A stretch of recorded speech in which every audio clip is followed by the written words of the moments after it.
what our passion is to uplift the glory and the legacy of the heroes that were known as the Tuskegee Airmen. These warriors were individuals that had to suffer a lot. They had to deal with racism. They had to deal with being second-class citizens. They fought and died for a country that hated them. And yet they did it with integrity. They did it with courage. And they did it with extreme bravery.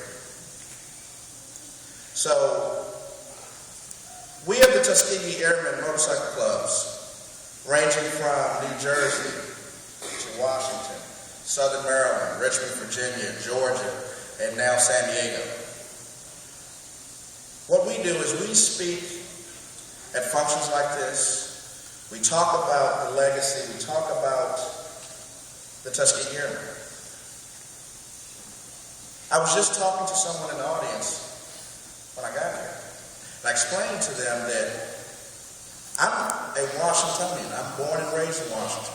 I did not know who they were for 12 years in school. Elementary school, heard nothing of them.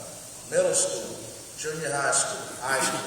Didn't know who they were. It wasn't until I saw a Hollywood movie back in the early 90s, starring Lawrence Fishburne, that I realized who these men were. And I thought, what a shame that we had this type of rich history. And it's slowly dying out with these warriors.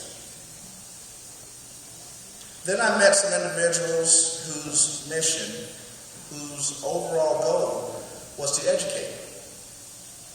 And I thought, what a wonderful opportunity to get in front of people and talk about the Tuskegee Airmen. Not just about the fact that these were African Americans, but something that was even greater than that. They were some of the individuals that were responsible for desegregation of the United States military. These individuals had to literally deal with insurmountable odds. I have a presentation that when it does start playing, whenever you're ready. I am ready.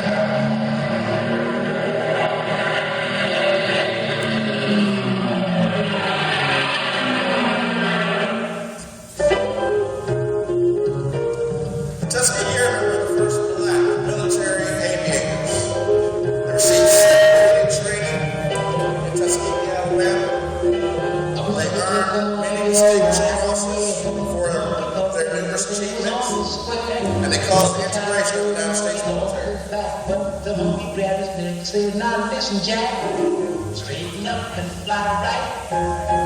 Straighten up and fly right. Tuskegee Airmen were the first black aviators in the United States Air Force, Armed Forces. They were part of the United States Army Air Corps. They were comprised of about 996 pilots, more than 15,000 ground personnel, and earned over 150 distinguished flying crosses for their achievements. The more they look at the ball, dead in the eyes, their story so touching, but it sounds like life. Straighten up and fly right. Straighten up and stay right. Straighten up and fly right. Cool down, Papa, don't you know you got.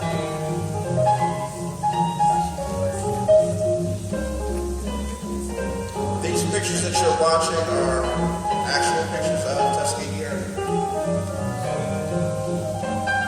In 1941, the all-black 99th Pursuit Squadron of the United States Army Air Corps, later known as the United States Army Air Forces, was formed. These men were to be trained using single-engine planes at the segregated Tuskegee Army Airfield located in Tuskegee, Alabama.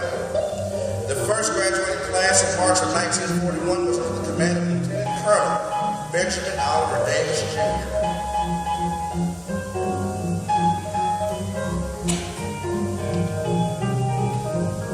Graduates receiving training at Tuskegee Institute's Milton Field were assigned to the 100, 301st, and 302nd Squadrons. These squadrons, along with the 99th Pursuit Squadron, together became the 322nd Fighter Group. In 1943, African Americans began training as bomber pilots using twin-engine planes. These trainees became the 477 Bombardment Group. Unfortunately, the war ended before the pilots saw action. In addition to pilots, African American soldiers were trained for aircrew and ground crew duties, navigators, gunners, armorers, engineers, bombardiers, and mechanics. The 332nd Fighter Group became known as the Red Tails due to the red tail pieces on their P-51 Mustangs. This was the P-51 Mustang was literally a cornerstone for the Tuskegee Airmen. They started off with the P-47 Thunderbolts. They were then given the P-51s, and it was the P-51 that helped them make it all the way to Germany. This mission of the Tuskegee Airmen motorcycle clubs throughout the country to educate the masses about the Tuskegee Airmen and to keep the legacy alive. We ride charity events. We perform community service events throughout the community, keeping the legacy alive. Our motto is we ride to keep the legacy alive.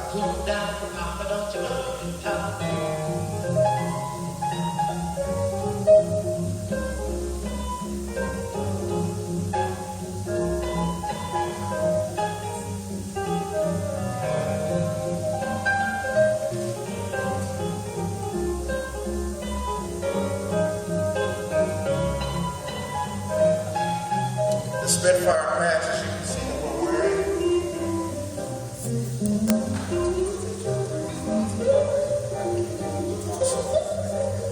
The Spitfire patch that we're wearing represents the 332nd Fighter Group. The P-51 Mustang is part of our motorcycle colors. That is the plane that the Tuskegee Airmen flew with the red tail, the entire tail section painted red.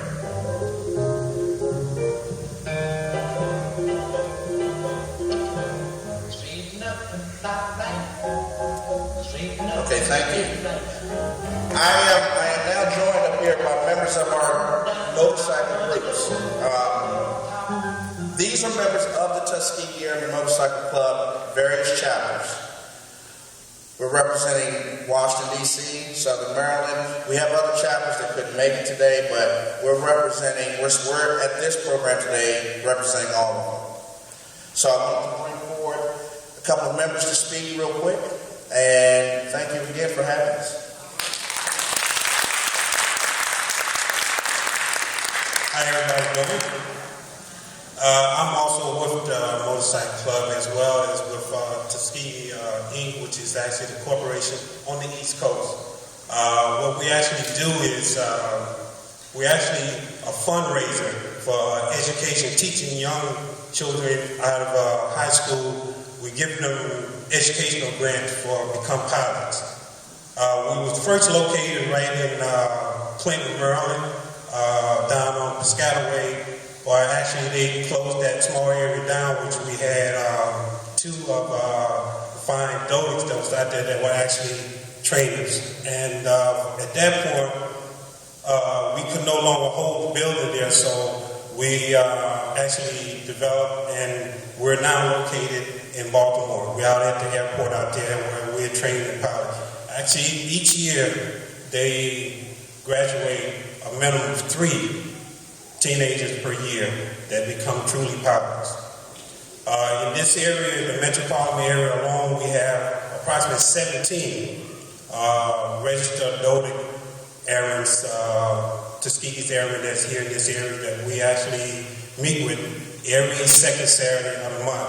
I found it interesting to be around these gentlemen where that they have so much history that they remember everything verbatim, word for word. And when you have the opportunity to sit and just listen to what these guys are saying and what they've been through and where they have come, I don't think I could ever have that type of courage. But with knowing them, and even knowing the ones that are all on the East Coast and on the West Coast, when these group of guys meet, it's like they have their own world. And it's truly an honor to actually wear their colors and ride and tell people about these great warriors. Thank you.